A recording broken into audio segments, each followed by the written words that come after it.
Salut futurs codeurs et codeuses, dans cette nouvelle vidéo d'apprentissage du Java. Nous avons déjà parlé de variables et de conditions, on en a discuté et fait des exemples en Java, mais c'est des principes qui sont très importants pour n'importe quel langage de programmation.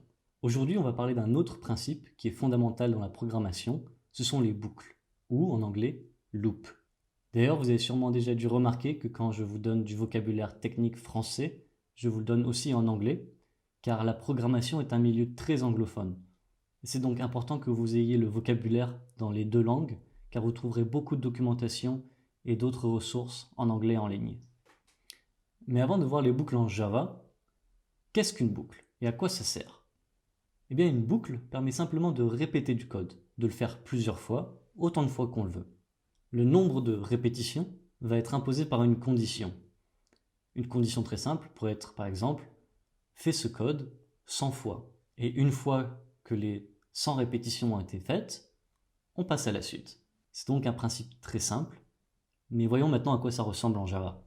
Commençons tout d'abord par la boucle while. While, en anglais, se traduit par tant que. Donc, while, entre parenthèses. Du coup, dans le while, on va devoir donner une condition. Cette boucle, on va lui donner une condition. Et tant que cette condition est vraie, on va répéter ce qui se trouve à l'intérieur de cette boucle.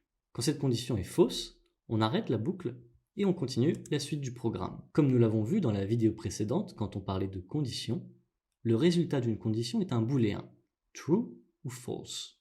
Essayons une boucle avec simplement true comme condition. Et on va simplement écrire un texte à l'intérieur de cette boucle.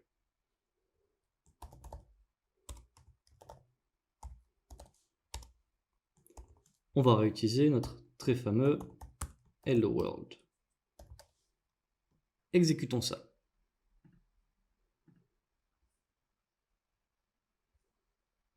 Donc comme vous le voyez, Hello World est affiché sans arrêt dans la console. Il continue à l'écrire sans arrêt. En effet, notre boucle while, donc je vais l'arrêter maintenant, vu que la condition de la boucle while est toujours vraie, le code qui se trouve à l'intérieur va être répété sans arrêt. C'est ce qu'on appelle une boucle infinie, ou en anglais infinite loop. Ce qui peut être un problème, car votre programme ne va jamais s'arrêter. Si maintenant nous mettons false comme condition, ça va être tout l'inverse. Et on n'a même pas besoin de l'exécuter, IntelliJ le voit directement. Il nous met unreachable statement, donc instruction qu'on ne peut pas atteindre. Et oui, vu que la condition est fausse, ce qui se passe à l'intérieur ne va jamais être répété, même pas une seule fois. Donc en gros, ce code ne sert à rien. Faisons maintenant un exemple un peu plus intéressant, avec une boucle qui permet d'écrire les 100 premiers chiffres. Donc il va nous falloir un moyen de créer une condition qui va nous permettre de dire, d'une certaine façon, de compter le nombre de répétitions de cette boucle. Une répétition, en termes techniques, est aussi appelée une itération. On va donc créer une variable, int, qu'on va appeler itération, qu'on va initialiser à 0. Parce que avant de commencer la boucle, il n'y a eu aucune répétition. Du coup, notre condition va être qu'on va répéter tout ce qui se passe dans la boucle tant que itération est inférieure à 100. Et à l'intérieur de notre boucle, au lieu d'écrire Hello World, on va juste mettre la valeur d'itération.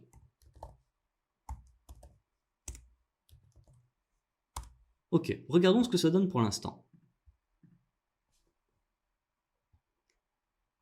Donc, on a un problème, je vais l'arrêter ici. Et oui, on a encore une boucle infinie.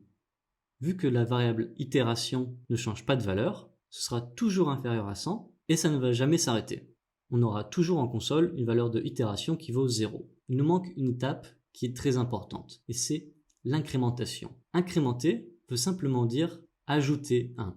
Et en effet, pour chaque itération ou répétition de notre boucle, on va devoir incrémenter, ajouter 1 à la valeur de itération. Comme ça, quand on aura fait 100 répétitions, notre variable itération vaudra 100 et la condition qui est dans le while deviendra fausse et on pourra arrêter la boucle. Comment peut-on incrémenter? Donc, on a vu que pour modifier la valeur d'une variable, on pourrait écrire de la façon suivante. Itération est égale itération plus 1. Et ça fonctionnerait très bien. Mais il existe un autre opérateur qui permet de faire la même chose, mais de façon plus simple. On va juste écrire itération plus plus. Et ça va simplement dire, on additionne 1 à la variable itération. Ok, maintenant exécutons ce code et voyons ce que ça donne maintenant. Donc, comme vous le voyez, tous les chiffres de 0 à 99 ont été écrits dans votre console. Mais pourquoi on ne voit pas le nombre 100 dans la console? Si on fait étape par étape dans notre boucle, on va jusqu'à 98, donc itération vaut 98. On regarde la condition, 98 inférieur à 100, on continue. On imprime 98. On fait itération plus plus, du coup itération vaut 99. On retourne au début de la boucle, qui est ici. On recompare cette condition. 99 strictement inférieur à 100, oui, c'est vrai. On continue. On met 99 dans l'écran. On fait itération plus plus. Donc itération vaut maintenant 100. On retourne au début de la condition. On retourne au début de la boucle. On regarde la condition. Itération vaut 100. Est-ce que 100 est strictement inférieur à 100? Non. 100 est égal à 100. Donc ça, c'est faux. Et on arrête la boucle. Et alors, on va réexécuter la même boucle en affichant ici le message fin de boucle.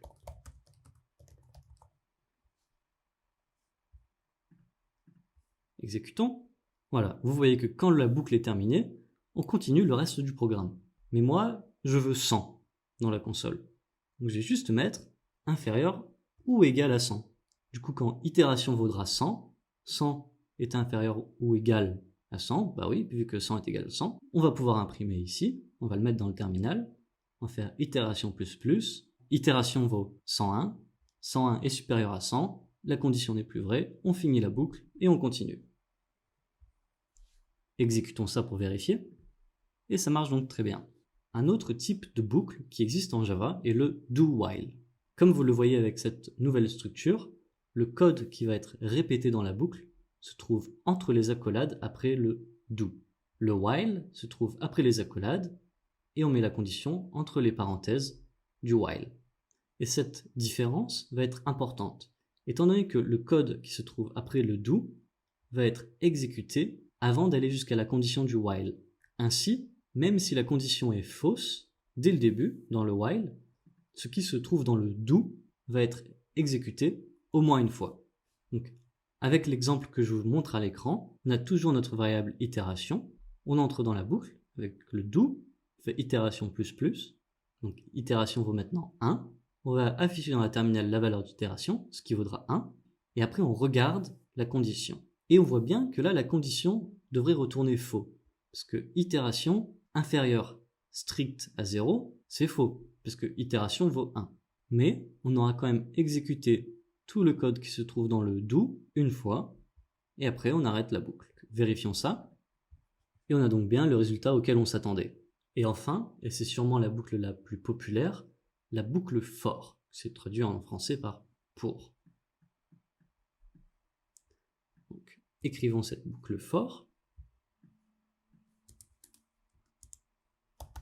Donc vous voyez que IntelliJ nous propose directement de créer la boucle for avec sa structure pour nous. Donc on va juste appuyer sur Entrée et il nous crée la structure. Et qu'est-ce que ça veut dire tout ça entre les parenthèses du for? C'est séparé en 3 parties. Une première partie où il va créer une variable d'itération. En gros, c'est exactement la même chose que ce qu'on faisait avec le while quand on crée notre variable itération, mais là on crée cette variable d'itération directement dans la structure du for. Et vous voyez que par défaut, il appelle cette variable i comme itération. On a point virgule. Deuxième partie de la boucle for, c'est la condition. Là, ça va suivre le même principe que la boucle while. On va juste mettre une condition qui va faire que cette boucle va s'exécuter tant que cette condition est vraie. Du coup, si on fait la même chose que précédemment, on va juste mettre 100. Et l'incrément i++, donc vous voyez que avec ce qu'il y a à l'intérieur des parenthèses du for, on a toute la structure qu'on a dû faire pour le while. Et ça va fonctionner exactement de la même façon. Donc, si on fait comme avant, Et on va pouvoir utiliser i comme la valeur d'itération à l'intérieur de notre boucle. Et voilà, il nous écrit encore les chiffres jusqu'à 99, parce que j'ai pas mis le égal ici. Mais si maintenant on ne voulait pas tous les nombres de 0 à 100, mais tous les nombres pairs de 0 à 100, bien on pourrait changer la valeur de notre incrément à chaque étape. Donc ici, au lieu d'avoir i++, qui en soi vaut i égale i plus 1, par i égale i plus 2. Du coup, on va avoir 2 fois moins de répétitions, puisque au lieu de répéter pour toutes les valeurs de i, on va répéter pour toutes les valeurs de i plus 2. Du coup, au lieu de faire 0, 1, 2, 3, 4, 5, 6, on va faire 0, 2, 4, 6, 8, jusqu'à arriver à 100. Ainsi, i va représenter toutes les valeurs paires entre 0 et 100. On pourrait aussi faire l'inverse. Au lieu d'incrémenter de 0 jusqu'à i inférieur à 100, on pourrait faire un décompte. On pourrait initialiser i à 100, dire qu'on va répéter notre boucle tant que i est supérieur à 0, et on va, au lieu d'incrémenter, décrémenter de 1. Donc i++, ça fait i égale i plus 1, donc on ajoute 1 à la valeur de i moins, on enlève 1 à la valeur de i.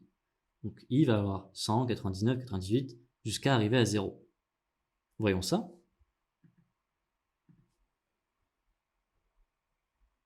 Exactement ce qu'on voulait. Mais si on voulait 0, on fait comme avant, on fait i supérieur ou égal à 0.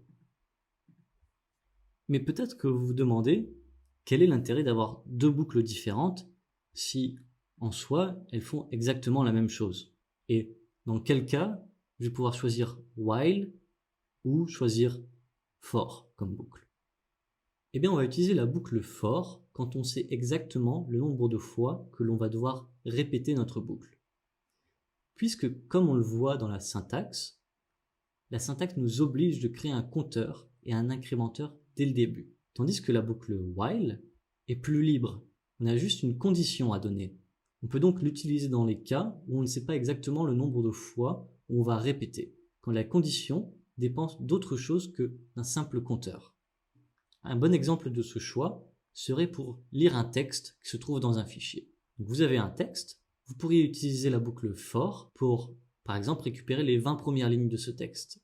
Mais si vous voulez lire ce texte jusqu'à la fin de la première page, par exemple, la boucle while sera un meilleur choix.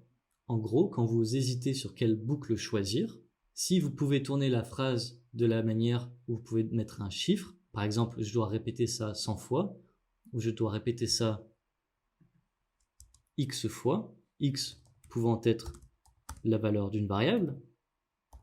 Par exemple, cette variable, on peut très bien l'utiliser dans notre condition. On va utiliser la boucle for. Mais si vous pouvez formuler votre problème en disant « je dois faire ça jusqu'à une certaine condition », alors la boucle while est sûrement un meilleur choix. Par exemple, jusqu'à la fin de quelque chose. Mais il n'y a pas un nombre de répétitions que vous connaissez déjà. Par exemple, un texte, vous ne savez peut-être pas combien il y a de lignes dans la première page. Les boucles sont particulièrement utiles avec un autre principe de la programmation qui est très important, que sont les tableaux. Je vous vois donc très vite dans la prochaine vidéo où on parlera de tableaux et on pourra faire des exemples très cool en utilisant à la fois les boucles et les tableaux. À bientôt!